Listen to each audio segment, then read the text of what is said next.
another torch. I'm not saying no, don't get me wrong. Maybe someday we'll sing that song, but tonight the road is wide and free. Come take this ride with me. No finish line, no checkered flag, just two hearts in a sleeping bag. The future's waiting, it'll still be there.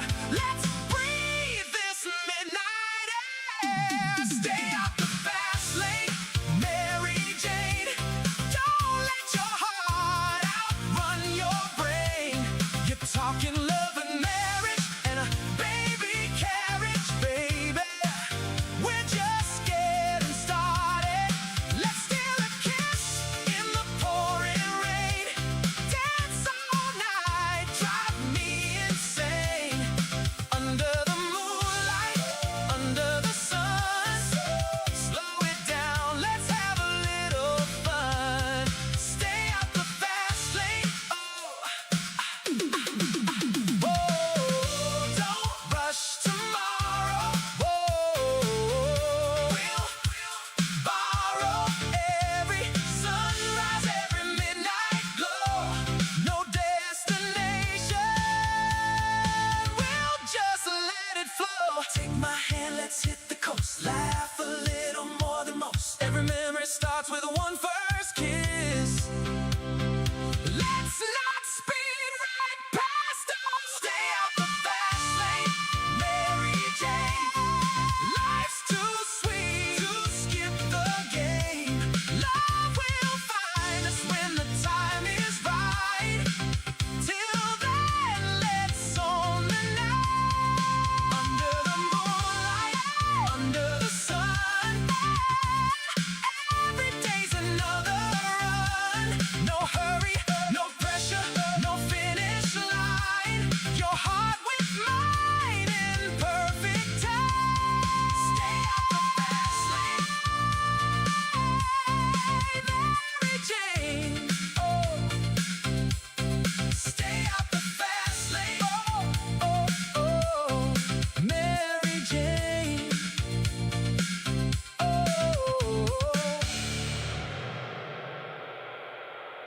Slow it down. Let's have a little fun.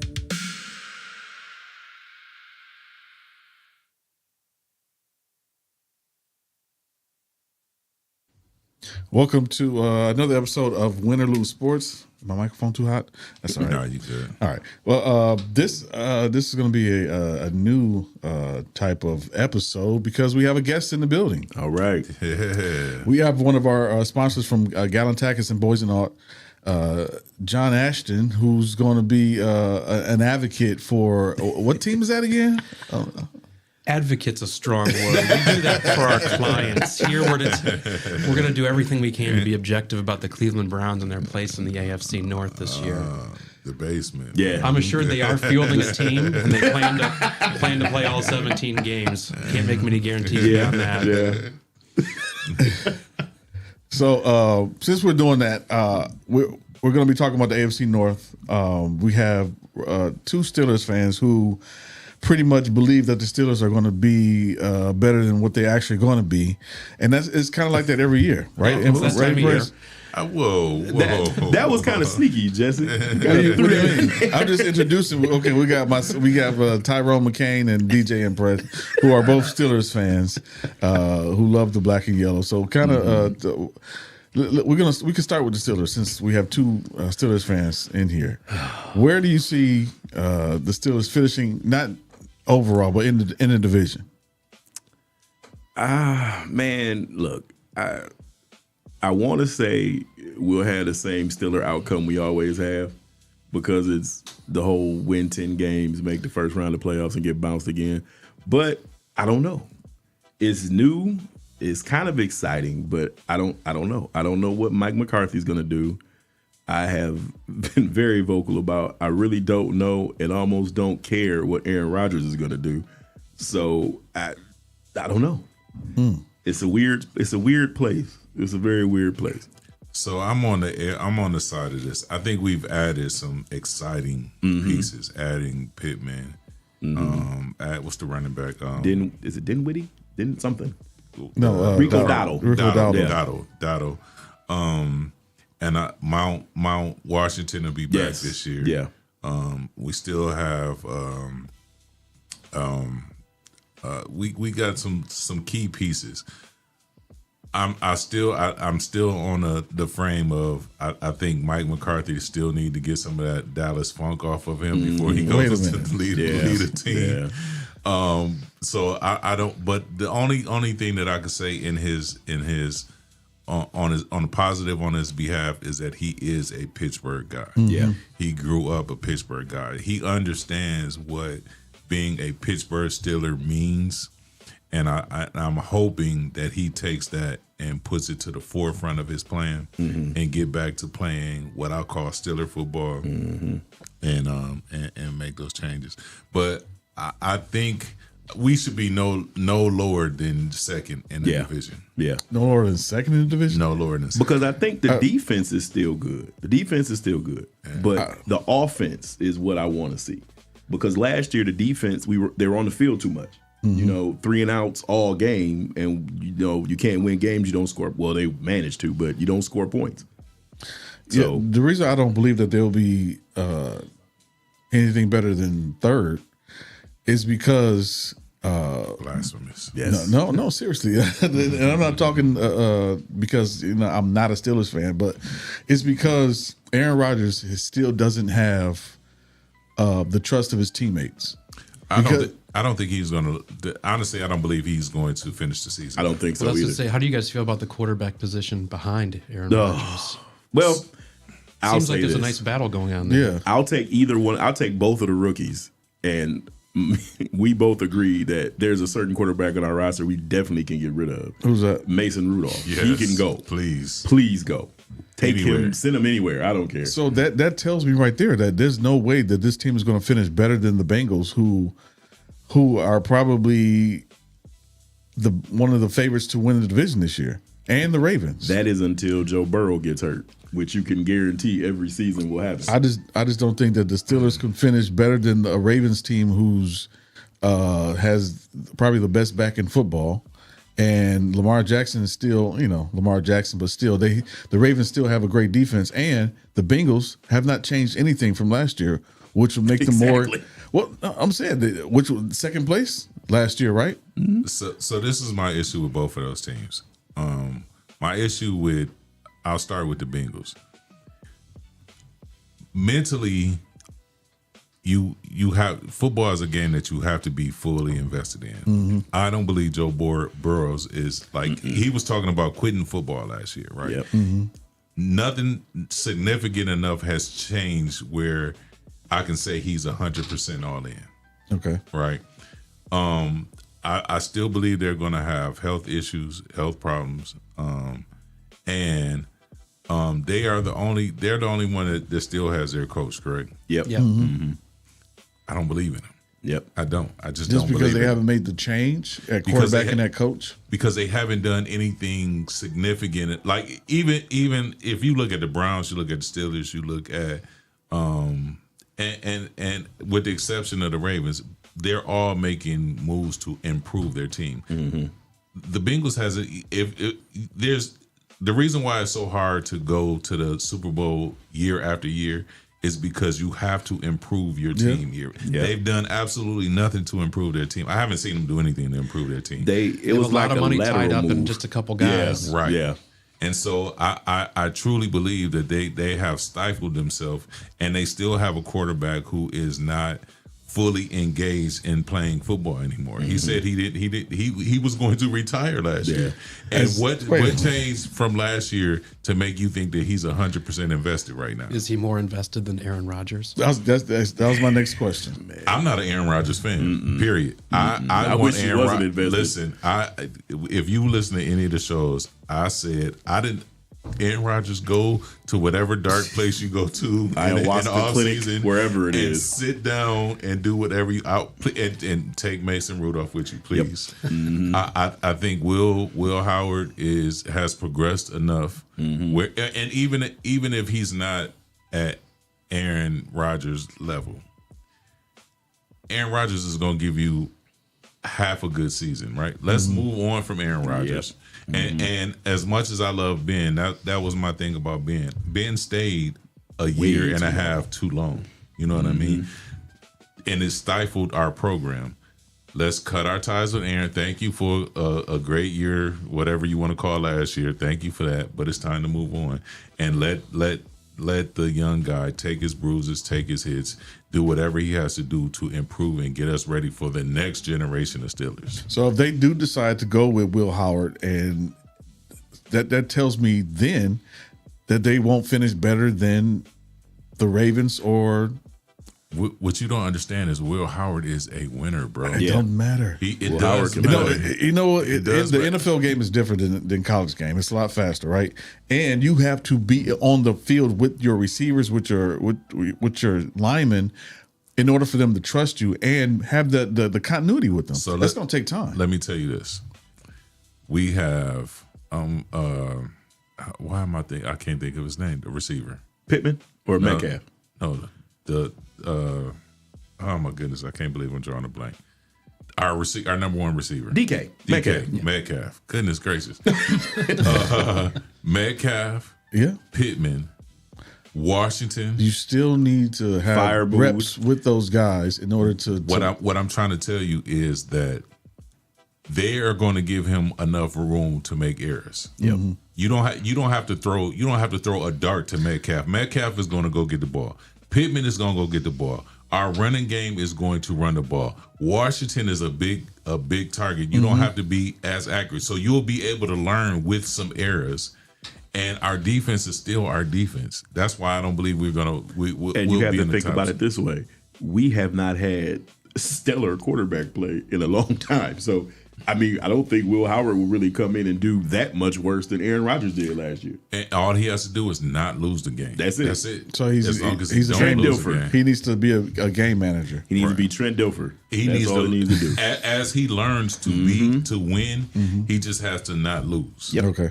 Yep. And my issue with the Ravens is they have not used. You talk about the best back in the league, but they have not used him correctly in 2 years. Right. Yep. They haven't used him correctly. That's why there was a coaching change. And Lamar Jackson still, to me, is too comfortable with not winning with all the weapons that he has around him. You know what I think it is with Lamar? I think Coach Harbaugh let him be comfortable, let him be complacent with not being the best quarterback he could be, and because he loved him as he was. But I think a different coach would have pulled out a more aggressive Lamar Jackson because he's good. Is he still? Do you think he's still the most dangerous player in the division? No. He would have been 5 years ago when his second year in the league. Of course he's going to slow down because he's getting older. Sure. He's not gonna. He needs to become more of a pocket passer and use your legs when needed. What year is he in? I think 7 or 8. It's getting How many quarterbacks do you know change their personality, not their game, change their personality after 9 years in the league? None. But they may change their game because the way they play, because they know they can't play, they can't run the ball. Ben did the same thing. Ben was a scrambler when he first came to the league, but he had to change. It's no different because you had to change because of certain injuries or certain. Well, that's what I mean. Ben was more. Lamar's more like a sports car, right? Like an F-150. But the knock on Lamar is not his game. It's not his game. His attitude. It's the mental piece of it. Well, that he's not aggressive mentally. Like he doesn't care as much. That's what I'm gonna say. That's a perception, though. Yeah. If sort of a big game thing. No. This is the thing. When every year they project the Ravens to do so much, right? Mm-hmm.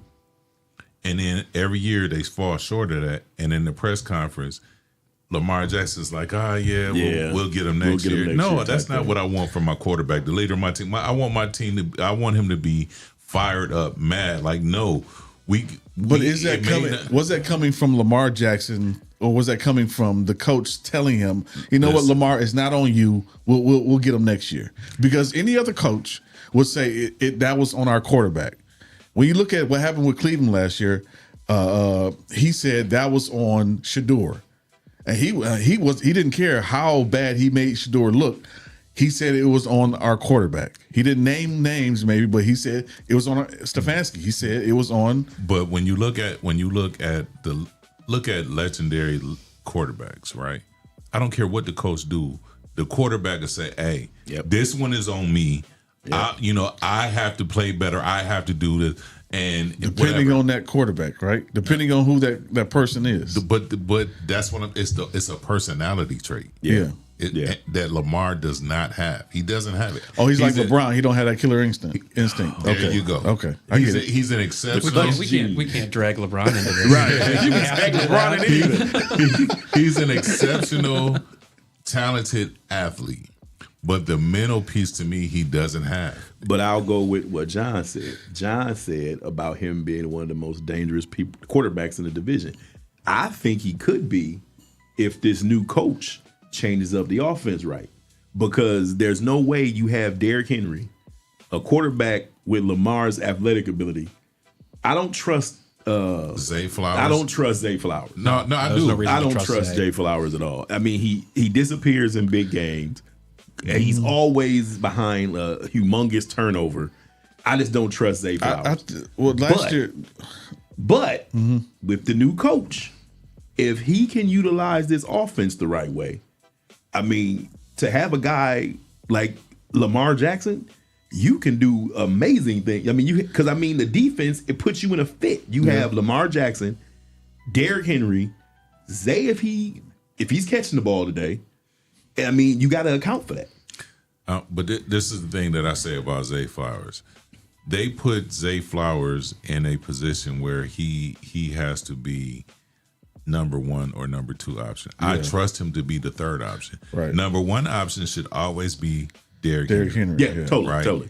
And then Lamar. Right. And then Zay. Yeah. They haven't run that offense right in the last 2 to 3 years. No. And that's why Zay has a tendency to let you down, because they're expecting too much from him in key times when they should be Derrick Henry, Lamar Jackson, and then Zay. I think the way they run that offense, and I think this is part of the point you're making, is 17-game season, they have to get these guys, keep them healthy. And then they try to change the offense to do what they want to do in the playoffs, and now we're doing something different. Right. And it's really, you can't flip the switch like No. that.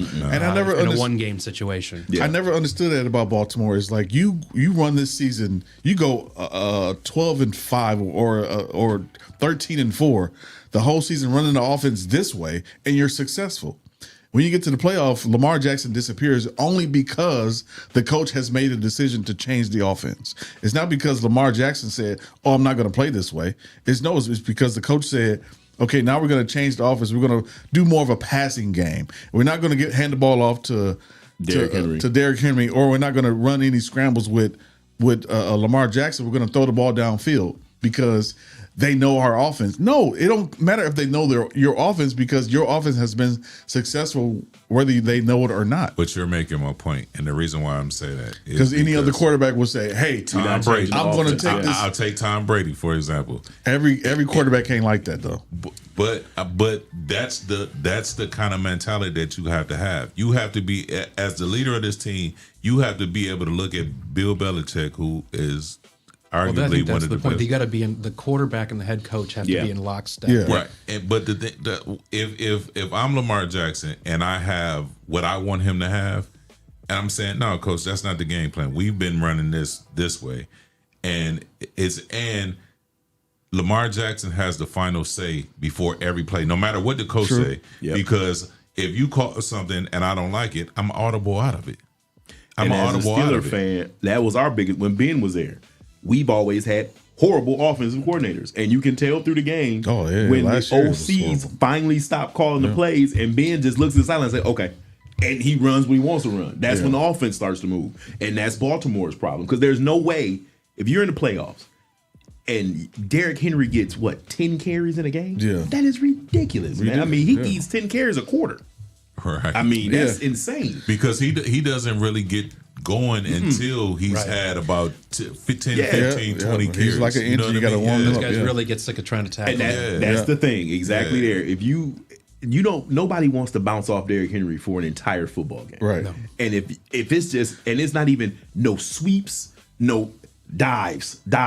Nobody wants to keep hitting Derrick Henry. Yeah. And after a while, when you get tired, then he'll take off on you. But until you show me that they changed that, then And I think that comes with the new coaching because you look at some of the games last year when Derrick Henry had 20 carries in the first half and then 3 in the second half. That's coaching. Yeah, that has nothing to do with Lamar Jackson playing the way he plays. Does no, because that's the coach. Every coach cannot. Every quarterback can't make that audible because. Listen, as great as Lamar Jackson is, he may not be that great up here when it comes to changing plays. That is my or he may not what I'm saying is to be able to do it from the sideline. Every quarterback doesn't have that ability, like Peyton Manning, like Ben Roethlisberger or Tom Brady. Every quarterback doesn't have that, including Lamar Jackson. As good as he is, that's the quality that he does not have. And that's my point. He is missing that quality. He is as a quarterback. It's up to the coach to kind of to take that and say, okay, my quarterback, he doesn't have that skill. So let me make the right decision so he doesn't have to make that change on the field. Or I understand. Maybe it's not the quarterback doesn't have that skill. Maybe I'm not empowering my quarterback to make those changes. Exactly. So, Lamar. We'll see what happens this year. That may be the reason you get the attitude you get from Lamar. It ain't on me. I think there is some of that there. Yeah. I mean, you could go back all the way to when Harbaugh was first there. Number one detractor was Ray Lewis. Yeah.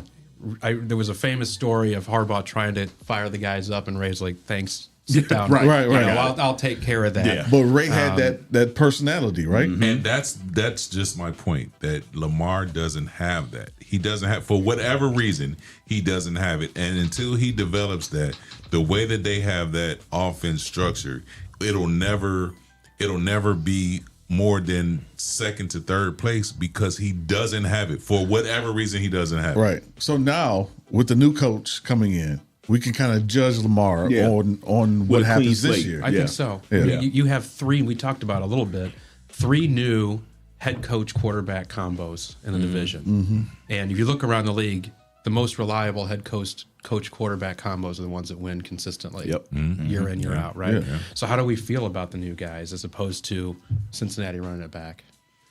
Cincinnati, I don't see that happening. Their coaches, he might as well be new because I don't see that happening. I still put more faith in Lamar and the new coach than I do with the Steelers and McCarthy because McCarthy still got that Dallas funk on him. He does. Glad you admitted it. And in Cleveland, you have Shedeur or Gabriel. I don't know who's starting. No, it's not even Gabriel. Gabriel's third on the. Oh, is he third? Yeah. Okay, so let's talk about. How do you feel about let's that? Let's talk about Cleveland. Yeah, it's your time to shine, John. I like Shedeur a lot. I don't think he or the organization's in a position for him to be the regular quarterback yet. If he's going to be the long-term man, the best way for the Browns to get through where they are right now, which is dealing with the ramifications of a trade that did not work and giving up a lot to make the trade happen, right? The best way for the Browns forward is for Shedeur to be good. Everybody needs to agree on that. Whether he can be or whether that's feasible, I don't know. But everyone should be aligned on that because he's a 5th-round pick. Wouldn't be due to be paid for a while. You can make up for a lot of mistakes if he's good. The team, you have a new offense, new offensive line. What looked to be some pretty exciting young skill players, nice young tight end on offense. Yes, Harold Fannin from Bowling Green here. There's something there. The offensive line is still going to be bad. They're installing a new offense. So this would be Shedeur's 3rd different offense in 3 years. as much as I would be the first in line to say I'm done with the Deshaun Watson experiment. I don't need to watch that anymore. Let him go take some lumps while we get this offense going. I like that. And because to start Shedeur, and if it doesn't go well, to go to Deshaun that's a tough look for everybody. I think It's a tough look for Shedeur. it is. If you start Deshaun, Shedeur is going to play. Yeah. Because Deshaun's not going to play well, or he's going to get injured. You can then turn the page, and you don't ever have to look back because that chapter is closed. So this is my thing with Watson. I think the Browns ownership has been the Keystone Cops of football. Like they just make all the wrong. I think that might offend the Keystone Cops. Right. And I think they are still trying to justify this Watson trade, right? Oh, 100%. And You so kind of have to though. you don't. I mean, Because with the contract is done. After Well, this is year, it? it's Oh, done. okay. This is Yeah. his last. There's still Now you there's remember still he cap got all charges, guaranteed. but He got That's all right. guaranteed That's money. right. So there's Yeah. nothing That's left true. to prove. So the thing is, be done with it. Be done with it. I think Shedeur would benefit from knowing that the organization is behind him. Right. Yeah. Give him that confidence to say, hey, this is your second year. We know you're going to make some mistakes. When you're a quarterback and you have to constantly think about, if I make a mistake, I'm gonna get pulled. Yeah. If you tend to make more mistakes that way. Yeah. Move on from Watson. Watson, we appreciate you. Happy, whatever. Take all this free money with you. Yeah, go ahead and get you massage after massage if you want to. We don't care what you do. Move on from it and make a clear cut of this is where we're going forward with our offense, period. Cleveland has always been a graveyard for quarterbacks, right? Yeah. Deal with it. Shape him how you want him to be shaped because he's a shapeable young man. I think so too. He has the reporting out of Cleveland and people around him is he has a tremendous attitude. And Yeah. he really wants to do this Yeah. the right way. So I think I'm trying to say the same thing you're trying to say, but maybe in a different way. Yeah. They, for actuarial reasons, which is it's never good when your football team is making decisions based on a spreadsheet as opposed to who the best player might be. Yeah. They cannot get rid of Deshaun Watson yet. He has to be on the team this year because they would accelerate cap charges they can't afford to pay. Yeah. Right. So he's going to be around. There was some, maybe he'd be on the physically unable to perform list and they could just kind of set him aside Shuffle for the him year. out. Yeah. Well, he has agency and is allowed to say he feels good. And of course, I don't even know how old he is at this point, but he's coming off an Achilles injury. He hasn't played in almost 2 years. The chances of it going well are slim and none. As my dad used to say, slim as left town. So it's not going to go well. The team's not necessarily trying to win this year. There's no reason to let Shedeur take those early season months. And he's going to play. Yeah, There's right. no doubt he's going to play. Right. And I would hate to see them go out and look bad for the exact reason that you mentioned, where he's going to be looking over his shoulder because you're going to have Deshaun standing there saying, I'm healthy, I'm healthy, Yeah, I'm right. healthy. Exactly. I was an all-pro, I'm healthy, I'm healthy. And that to me, that's why you have to get him out of time. Yeah. That's why you gotta move. Can't happen soon enough. Yeah. So I agree with John when it comes to the early season. Like you said, the Cleveland, the offensive line is going to be terrible. Yeah. And they're going to have a terrible season. Let Deshaun start the season off, and you're as a head coach, as management, as ownership, we're saying, Shedeur, this is your team. This is going to be your team. Right now, we have this a period to where we have to let things fall where they may. They spent all summer, basically up till Saturday, giving him half the first team reps. Right. So this was not a situation where they've buried him. Right. And it seems to be the only disconnect is Deshaun, probably by virtue of having been in the league for a while, is better at getting the team out of the huddle to the line, getting the right play called. That sort of just give it a couple more months with the new offense. Yeah. I think And Shedeur gets that stuff. And then. Shedeur, at the same time, will be learning. Yeah. How it's done and how it's done properly. With even though Deshaun is not the quarterback you want, but let him be the mentor for the first couple months. on the field. Now I'm not talking I about wouldn't outside even the use field. the word mentor. No. But it's just someone has to be back there. Yeah. So Right, my only pushback against that is that the whole purpose for training camp and all of that is to build together. Yeah. Right. Yeah. And so what you tell Shedeur is we're going to take lumps, but we're all going to take these lumps together. Right. We're all going to we're going to grow, and that's how you build confidence. Like your offensive line. If you're telling Shedeur it's his team, but in the huddle Deshaun Watson is there, that's one confusion, right? Yep. We're gonna take some lumps. We know we're gonna take some lumps, but we're gonna take and we're gonna build this thing together, and that's how you make him the leader and part of that team, because the people on the field care about the people on the field. They don't even though you're on my team, you're on the sideline. You're not out here fighting this fight with us. Right. Let him fight this fight with us while we figure it out. Yeah. Him sitting on the sideline while they figured it out, he'll never be the leader of the team like he needs to be. But what would that do for? I just don't think he'll be out that long. Right. However, Right. it goes. But you have to understand his pedigree. Yep. His dad was an NFL so he has it in him to know how to. I'm going to take these lumps. I know that and get better. I just feel like they'll be a better team overall with him on the field taking those lumps together. Okay, let me ask this question then. Okay. So the early season, say the Browns go 0-3. Okay. The first 3 games, and the offense looks terrible. Will that make Shedeur? This 2-part question. Will that make Shedeur's confidence go away, or waver, and will that make the media come after Shedeur as a starting quarterback and say he's not doing the job that we thought that he could do? I don't think anything could shake his confidence. Exactly, because of the from team what that I've he has seen. around. Yeah. The team that he has around him. He know, again, he's been football. He's been pro football his whole entire life. life. Yeah. His entire life. So you're not going to shake his confidence. But what at we all. saw last year is he still has a couple of measurable on-field things that he regresses into doing and bad habits, and he needs to get over. Right. And you could say that you got to just play it out of yourself, Yep. or to sort of round out some of the other quarterback conversation we had. We watched a lot of bad football in Cleveland last year. Yeah. Shedeur gave everything he had every second he was on the field. He wanted nothing other than to make a play. Right. Even when there were no plays to be made. So can that reinforce bad habits if he's getting off to if the team's getting off to a rough start? I don't know. It's not a clean slate where they can just say these are the guys we want on the roster. Like, so we have this other cloud hanging over. They have the cloud, not we. I'll be back.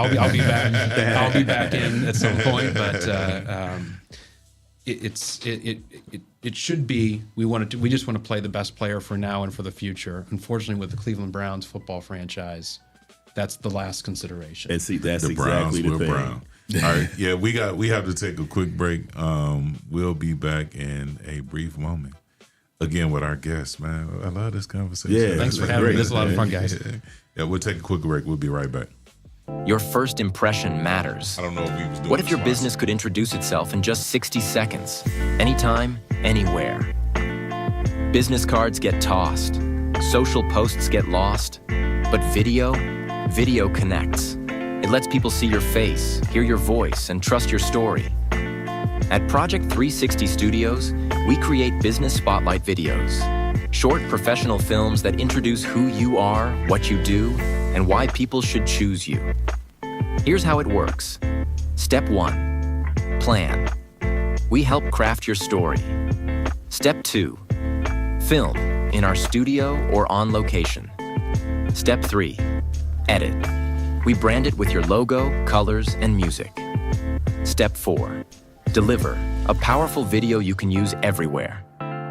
Share it on your website, social media, email signature, anywhere you want to make a lasting first impression. Don't just hand out your business card. Let people meet you. Book your business spotlight video today at Project 360 Studios.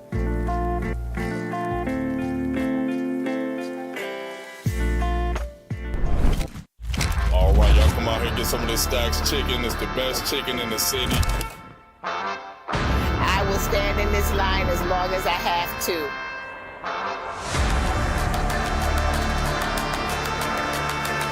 If you have yet to try Stack's Chicken, this summer,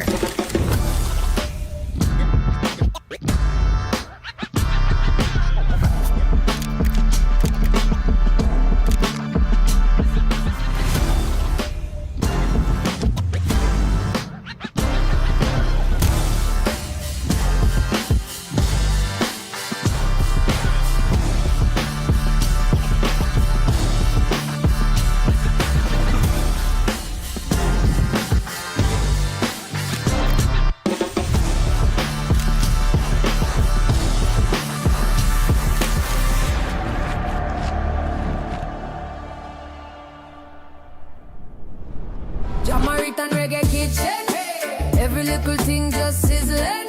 From Yardman spice to Island rhythm. Put some soul in the pot, then listen. Jamaican reggae kitchen. One plate mash up your system.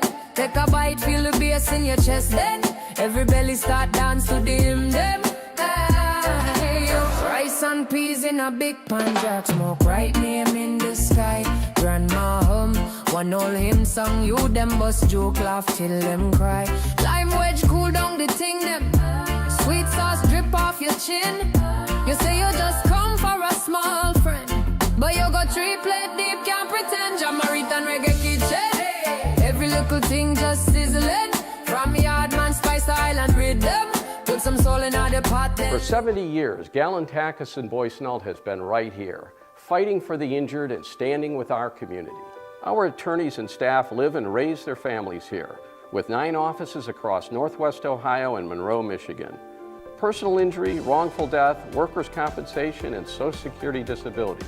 Whether it's a car, truck, or motorcycle crash, work injury, or denied benefits, we fight and win for you. Call us. We can help.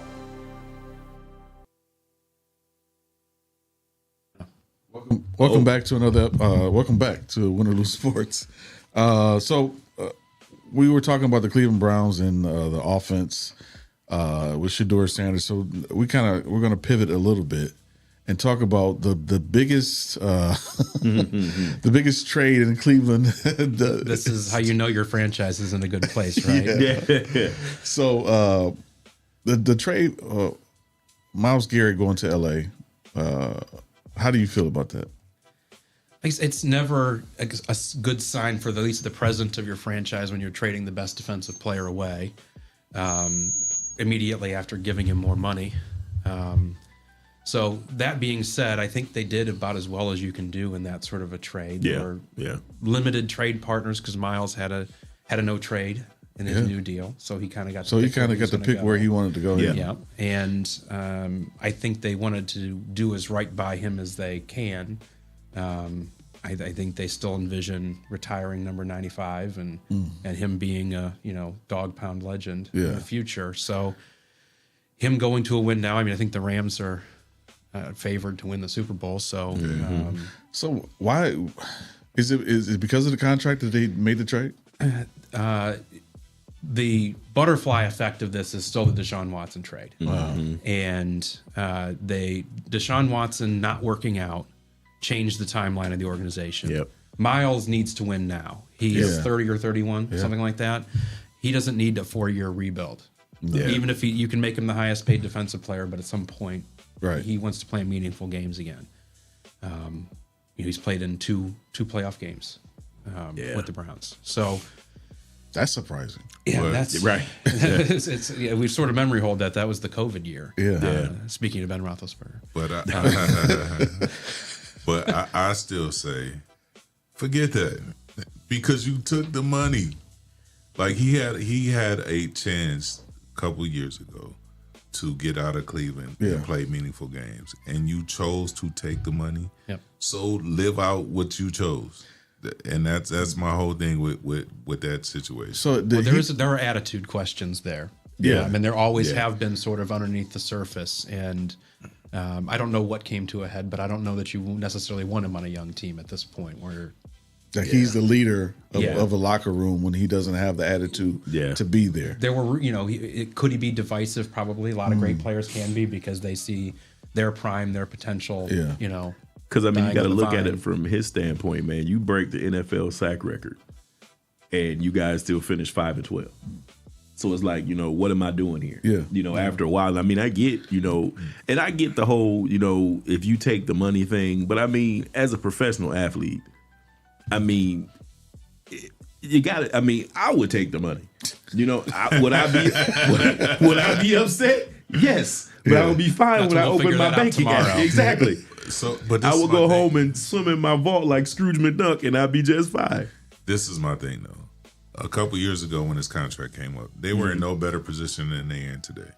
So when you signed that, that's what you signed. When you And signed he the went contract, public with a trade request. Yeah. He did Super Bowl media and told everybody who would listen what was going on in Cleveland, why he needed to be out of there. And 10 days later or whatever, he signed Now, was a that contract. when they pulled the trigger on the Watson thing, or was that before that? That's way after It's that. after. Watson It's thing. So after. was the Watson thing kind of like, hey, Miles, we're going to, get this quarterback, and this could be the... No. Okay, I couldn't it was remember when it that was- happened. It was after Okay. that. They had already Okay. did the whole Deshaun Watson. Yeah. that was- Okay. I They couldn't sign remember. him, and then they draft Shedeur and Dylan Gabriel, which is not exactly a win-now move. So it's, as ever, a story of a franchise that can't figure out what it wants to do and tries to, and it's reactive. It's reactive to the fan base. It's reactive to the media. They definitely have the rabbit ears there in Berea. I always say the Browns is going brown. Yep. So this is my feeling about the Browns and other certain organizations is that most of the time it's not the players. Most of the time it's not the coaching. Yeah. Most of the time it's management and ownership is why these teams have not been to a Super Bowl or haven't been to a Super Bowl in 32 years specifically. In 31 years, like there's a reason why. There's been teams in Cleveland to where they look, they Always can- lots of talent. They drafted high for years. They have great defense. They have a decent offense, and they go to the playoffs. And then the next year they go 0-16, or what I'm saying. It's like, that's not players. That's management. It's like the Cowboys have had over the last 5 years 5 winning seasons and no playoff wins. That's not players. That's management, because the management decides that making money in Cleveland, making money in Dallas is better than winning a Super Bowl. And it's coaching. I mean, it's culture. I'm Culture, sorry. yes. Culture. It's Exactly culture. right. Yes. It is you. Like, the one thing about New England was a winning culture. Yes. No matter who you put in there, Yep. they understood the Patriot way. Yes. The Patriot way. And the Patriot, when you build a culture like that, those marginal games where you could win or lose, you win them because of culture alone. Yes. Yep. Cleveland is a place where the culture says you're going to lose them. We're going to find a way to lose. Right. Yeah, find a way. I mean, you look at the successful operations, whether it's the Patriots or the Chiefs now or the Bills or whoever, the Steelers, frankly, for how they've been able to sustain the difficult questions that come up during a game. How are we going to get 4 yards on third down? Right. You know what the play looks like already. Right. You're from the top of the organization down. Here's our theory on how we win games. Here's where we put people to execute. We find this skill set. It's how Baltimore's defense is. We know the guys who do this. We know we can draft guys who you never have heard of. They're going to go right into our defense because we know what this.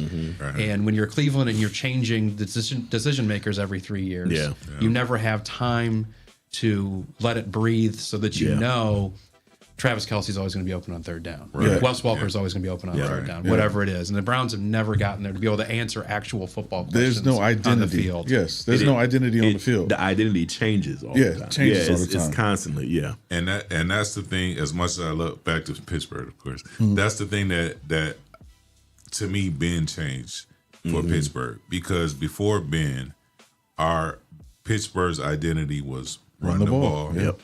And play great defense. Ben was not happy with that formula. Ben changed us from a run first team to a pass first team. Fielding 4 wide receivers and all that. You know what I mean? And it worked for a minute because he was athletic enough. He had the smarts, but as his skill set started decaying, we still kept that philosophy, and that's what's kept us in that just over 500, 100. You know what I mean? Instead of actually winning. You know what I mean? And that's the thing that I fought Ben for. But as great as he was, he changed the Pittsburgh culture. Yeah, and it hasn't been it hasn't been the same. Offensive physicality changed. Yeah, absolutely. Sort of evolved over time to be more of a I short saw a pass sound team. bite. It was Ben on the sideline with something, and he was telling Tomlin, and he was like, "Well, they got the best defense in the world." And Tomlin goes, "Well, I got you." And I'm like, "That was the problem." After that season, Ben wasn't Ben you walked into, right? And I don't know if it was Ben's ego or what it was, but at some point you have to have a successor, man. Like, we've never been in a position where Pittsburgh where it's, okay, we have a Will what's Will's last name? Howard. We'll say Will Anderson. Will Howard and Drew Allaire. Right. And Drew Allaire, 2 rookies. We never did that with Ben. We would play the quarterback carousel of Mason Rudolph, Duck Hodges, Mitch Trubisky. Then there's like, our next franchise guy is Kenny Pickett. Like, come on, man. It's never been in a spot where I was at home on draft night a couple years ago screaming that they should take Shedeur, but they didn't because they want to try out Aaron Rodgers again. And that's, I think, been Pittsburgh's problem. And that's why I'm excited to see if they do something different this year. The thing I do admire about Pittsburgh is that they only had 3 coaches in the last 30 years. Yeah, 30, longer than that, I think. Right? Probably like 50 to 60 years, as long as the franchise. Has been there. You had Noel, Cowher, and Tomlin. Yeah. So 3 coaches, and then now you have a Pittsburgh guy, but that's what keeps the culture. Right. It takes time to build culture. Yes. If you have a new coach every year or every couple of years, you'll never build culture because your new coach is going to bring in his new staff. He's going to bring in his new philosophy and all that. And the players that are still on the roster is like, man, now you got to learn a whole new playbook. You got to, you know what I mean? That's the thing that I love about Pittsburgh. Yeah. We will give you a time, and sometimes we give you too much time. Yeah. But you will be able to instill whatever it is you believe, and then instill it in the players. And that's what I was hoping McCarthy was going to do with Will Howard. We starting a new era. I'm a new coach. Let's start together. I got my young guy. Like John said, we don't have to pay him a lot. We can build around him. And, hey, if it doesn't work out, which in my thing, I'm going to throw this out there, I would have preferred no Aaron Rodgers this year. Will Howard doesn't work out. With the way the league is shaking out now, we could still get a franchise quarterback next year. I wouldn't be mad. Now, calm down, man. I'm going to say this. I wouldn't be mad. Good thing you guys are separated here. Right. I wouldn't be mad if Tampa don't want to pay him. I'll take Baker. I wish you all the best with that. I like Baker, man. I'd take Baker over a rookie. No. I'd take Baker over Aaron Rodgers now. And I'm going to tell you why. Absolutely, I would. I'm going to tell you why I say no. Why is that? Again, we're talking about character. Everywhere Baker goes, he has the same issue. The same issue that he's having now. Like, he's called out his... Did you see the deal that they gave him? They tried to offer him $100 million or something. Guaranteed. Yeah, for 2 years. Yeah. Close to guaranteed. $50 million a year. So what is he looking for? Exactly. I think he wants longevity. And that's not an excuse for not taking $100 million. He wants the tier 1 quarterback. Yeah, you can buy longevity for $100 million. Exactly. I would stay there for 2 years, get my $100 million, and then move on. Yeah. So not even move on. Just prove in those 2 years that you are the quarterback that they want for the future. But see, I think Baker is tired of having to. But again, it's on Baker. You have to prove it everywhere. But Baker is selfish. Yeah. That's selfishness. That's what that is. I don't want that for my team. I don't want that selfish. Again, I don't care how talented you are. Old Aaron Rodgers did. To me, man, character goes a long way. A long way. And if you have athletic flaws, you can fix it with character. You know what I mean? True. You can't. Yeah. I don't care how talented you are. If your character is messed up, there's no way to fix that. Yeah. There's no way to fix it. And that's the same thing with going back to Jackson. Yeah. He has a character flaw to me, and not like he's a Not bad bad, person. right. It's just he has a winning. His characteristics for winning is flawed, and so he'll never accomplish what he needs. So to accomplish. this is my take on my final take on Lamar Jackson. I'm gonna make a comparison. You might not like it, but this is I think this is a good comparison. It's the first time we ain't gonna like something. Yeah. That's right. It's a long season. You're a Cowboy fan, right? Come on, man. So Lamar Jackson's his flaw is I need my coach to lead me in the right direction when other quarterbacks don't need that, right? That's the same thing with Dak Prescott. He has the talent, he has the arm talent, he can run the ball, he has some sense in how to win, but he needs his coach to give him the right direction to say, hey, we need you to do this when it comes to this part of the game because we need you to win the game. He can't think of that on his own. There are certain quarterbacks who have that quality. Dak Prescott, Lamar Jackson are two of the ones who don't have that. See, I would now. This may be crazy from a Steelers fan, but You would take Dak over Lamar Jackson. I sure would. It's just for what Monty said. I think I don't see that. Of course, I don't watch a lot of Cowboys. You know why I see that? Because there was a game. It was 2 years ago in the playoffs to where there was 30 seconds left in the first half, and Time is management game. yes. Yeah. So McCarthy was on the sidelines, not calling timeout, which he is prone to do. right? Yeah. And Dak Prescott had the ball on the field and looking to the sidelines and what do I do? And McCarthy had no answer for him. At that point, as a quarterback, if that was Peyton Manning, if that was Ben Roethlisberger, if that was any other quarterback with some sense, they would say, call time. I'm going to call timeout. If I waste a timeout, I'm wasting a timeout, but it's on me. But Dak didn't have that in him. He had to look at the sideline. And McCarthy's not a tough coach. Yeah. He wouldn't have cared either way. But Dak, depending on the quarterback, the coach to say, make the decision. No, as a leader of the team on the field, you make the decision for the team. He don't have that. Lamar Jackson doesn't have that either. Yeah, but that's the comparison for me. But I feel like I've seen Dak enough take it, after the game to where you can tell it matters to him. He cares. But I would still, on the field decision is that's big for me. Yeah, they get lost in it sometimes, especially with McCarthy because they both have that dumb look on their face. Yeah.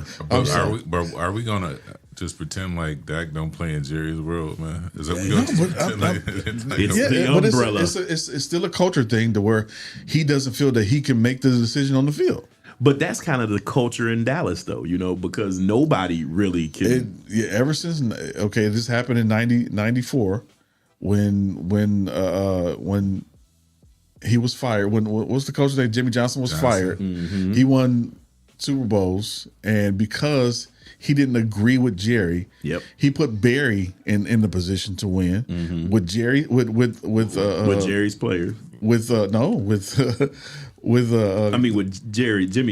Jimmy's players, with Jimmy's team, and won the Super Bowl with Jimmy's team. Then after that, it was downhill because every decision needed to go through Jerry. Yeah, you know what you're not gonna like is that's not unlike the Cleveland Browns. No, that's they've what I'm had saying. higher highs in there, but when you have, that's the comparison I'm saying. The Cleveland and Dallas are like this. They're on the same playing field. When it comes to winning championships, because the Dallas team we see today is not the Dallas of the 90s. That's a whole different organization. The only difference is though, Dallas always normally has a great talent pool. Yeah, Cleveland did. That's what I said. Cleveland does too, but it's how they manipulate the talent and to say, okay, now we don't want this guy. We want this guy, and they just don't know how to manage the players that they do have. I think the Browns thing, man, is the talent is always there, but Jerry's going to keep a guy. Jerry kept Troy. He had the little weird years with Quincy Carter and all that stuff, but then he kept Tony. Yeah. Then he kept Dak. Yeah. And as long as you at least have the quarterback, it gives even if it's not, it gives a image of stability. And that's where I think the Browns have that problem because it makes it look very knee-jerk all the time. Like, okay, this guy didn't work, draft another guy. Okay, that guy's not working, draft another guy. Like that jersey they always show every year with all the names on it. It's like, we love that. Yeah, it's like, we could be bad, but we're bad, but we still have bad. But it's okay for Cleveland to be bad. It's not okay for Dallas to be bad. According to football, according to sports fans, according to the media, it's not okay for Dallas to be bad, but they're bad every year. But it's it's the narrative because you get, the Browns, I'm not letting you off the hook like that. I don't want to say. I'm not letting you off the hook like that. I'm getting to them. I don't want to say it like the Browns. It's the Browns. That's what you always say. Like, well, the Browns are gonna, no. But the Cowboys. Because every it's their year. Every the year, Cowboy fans make it. Yep. Nah. The last thing Ryan Clark said before he got fired from ESPN was Dallas is potential to be in the Super Bowl. Who's that? Ryan Clark. Exactly. And I was watching this. That's what I'm saying. The media seriously, it's the media that because if the Cowboys aren't in conversation, just on sports shows, you're not going to get the views that you want. That's true. That is true. That's exactly what I was about to tell you. You already know that if you want attention to anything sports related, say something to Cowboys because their fan base is so delusional that they buy into. Say what you want to. I have a slew of Cowboy friends, and every year I screenshot because every year this our year they get this our year. We about to win the Super Bowl. This is You're it. supposed to love your team, and then December comes. And they're 12-4, they're whatever, and then I start sending those screenshots back out. I start sending them back out like, and then when the playoffs come, now it's it's like Stephen A. say every year. Then the off season come. Yep. Oh, you see last year what happened last year, but this year, and I start. Every year, shout out to C. Brian Brown Sr. Yeah, man. Dallas see. Just Brian. Like Stephen A. say, wait till December. That's what I tell them all the time. Don't talk to me till December. Yep. In December, when you want to talk, we'll talk. If there will be a mishap, there will be one. In August, September, October, because y'all gonna do well. Yep. Like I said, I watch Get Up every morning. They finished the number one offense. Oh my God, the Cowboys offense could be something we've never seen. But they are though during the regular season. Yeah, till December. Right. That's what I'm saying. But they are. Mm-hmm. But the problem is culture wise, they don't focus on winning playoff games, and that's just because of the ownership and management. They don't put that emphasis on there. So Dak is not focusing on making those right decisions in games and in the playoffs because he's worried about his $265 million check that has to clear from Jerry Jones. Well, hey, that's a good thing to worry about. All right, so real quick. So what's I'll start with you, Ty. Your pick for the division. How AFC North? Can we do from top to bottom? That's what I'm saying. Okay. Yeah. Top to bottom. I hate to be a homer. But I don't think you hate it that much. Right. I hate it a little bit. But I see it being because it always happens this way. And I don't think it's really going to change too much with Mike McCarthy. Pittsburgh will find a way because the rest of our division always seems to find a way not to do it. So I think it'll be Pittsburgh. Second is where it gets me. I don't know. Baltimore has a new coach. I don't trust the Bengals coach, but I don't know who's going to do what. So I'll just say, for the sake of the rivalry, I'll say Baltimore at number 2. I'll say the Bengals at 3 because they're the Bengals, and then there'll be the Browns. So it'll be Cleveland, Baltimore, Pittsburgh, Baltimore, Cincy, and Cleveland. So you picking Pittsburgh to win the division? Like I said, man, it always manages to happen. I mean, that's we'll see. That's your opinion. Okay, we'll see. You want me to go next? Oh, John, want me to go next? Yep. Sure. Okay. Well, this will be an unpopular opinion in this room, I think. Uh-oh. I think the two best teams in the division are Baltimore and Cincinnati. and I still am not convinced that Cincinnati can stop anyone from scoring points. Yeah. So I think that Baltimore's going to win the division. I think it'll be close with Cincinnati. I think Pittsburgh's maybe a year away, and the Browns will be last place. That's not an unpopular, man. So I can see that. That was my exact pick. It was Ravens, Bengals, Steelers, and Browns.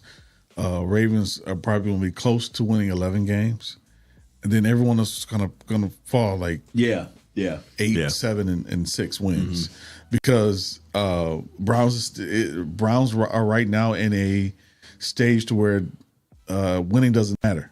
It's about building right now.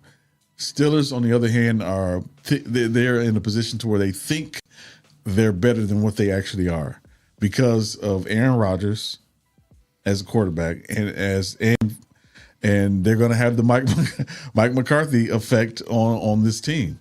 He's not an aggressive quarterback. He's nothing like Tomlin, so he's the opposite of Mike Tomlin. He's more of a passive coach, and Steelers aren't really used to that. Over the years, the coaches, Cowher was the same as Tomlin. They're hard-nosed coaches, and Chuck Noll was the same way. So I think this is going to be a trying year for Steelers, and Cincinnati is just going to barely make it over that hump to where they have a winning season. I'll say this real quick. I don't think it was as much as intense with Tomlin as people think it was. Tomlin, and I love Coach T. After a while, man, it's just kind of like your dad. If your dad constantly has these things he says to you around the house when you don't clean up behind yourself, after a while you just tune him out, and he still thinks it's working. But I think that's what happened with Coach T, man. It's the standard is the standard, but where is the standard? You know what I mean? These Tomlinisms. Yeah, we want volunteers and not hostages and all that. Okay, great. But can we win a playoff game? Right. So I think the Mike Tomlin thing, that's why the only thing they had to hang on was that he never had a losing season. Either after a while, that was like, okay, we get it. So yeah, I think McCarthy is going to do better than a lot of people think he is. Okay. But so you go ahead, man. Yeah. I'm sorry. So I think the Ravens will probably win the division. I hate to say it, I do, because talent-wise, but I think they'll fizzle in the playoffs. Of course, again, I believe the Steelers will be second because I don't think Cincinnati has enough to figure it out. I think they have a failing defense and a quarterback who's not sure if he really wants to play football. And then the Browns but you know what? I'm gonna switch it. Just I'm gonna give Browns the third spot. Over I'm gonna give Cincinnati? Browns and give Cincinnati the last. That's buying Shedeur stock, I think. You see Shedeur playing well, I think, which I would love to see. Yeah, I think he's gonna do better than what people think he's gonna do. So Here. I'm gonna go Ravens, Steelers, Browns, Cincinnati. I think Burrow is starting to show signs of Andrew Luckish. So I think they're like he said, they may run him out of football. His eventually. love for the game is not there. Yeah. So that's where I'm going. Bold pick, but that's where I'm going. That's a bold pick. Yeah, especially to put the Browns over Cincinnati. But I mean, anything can happen in that division. That's one of those divisions like I love to watch anyway. Not being a AFC fan anyway, but to watch that division, I mean, it comes on TV every week anyway. And it goes down to the final Sunday every year. Games are always good too. Yeah, always. Yeah. Yep. And me being a Cowboys fan, I'm a Cleveland fan by default. So I still watch the Cleveland. I still root for Cleveland against every other team but Dallas. So, so that was basically our question, our win and lose question of the day. Where do you place who do you place the top of the AFC division? So thank you for that, DJ and Press. No problem, man. So this has been a great episode. Thank you, John, for coming through and being a guest. You can come back anytime. Thanks. This was great. I really The appreciate it. It was Browns' a lot voice fun. of reason. There has to be one somewhere. Right. Maybe we can get you a job in the front office. Right. So thank you all for watching this episode of Win or Lose Sports. We'll see you next time, Monday. Yep. We're going to talk about the NFC North. So maybe we'll get Al to be a guest on the show. Who? Al, the co-owner of the business here. AI. AI. He's a Lions fan, so we'll have him come in and talk about the Lions. Now I know he really don't. I really know he only sits there. No. All right, we'll see you next time.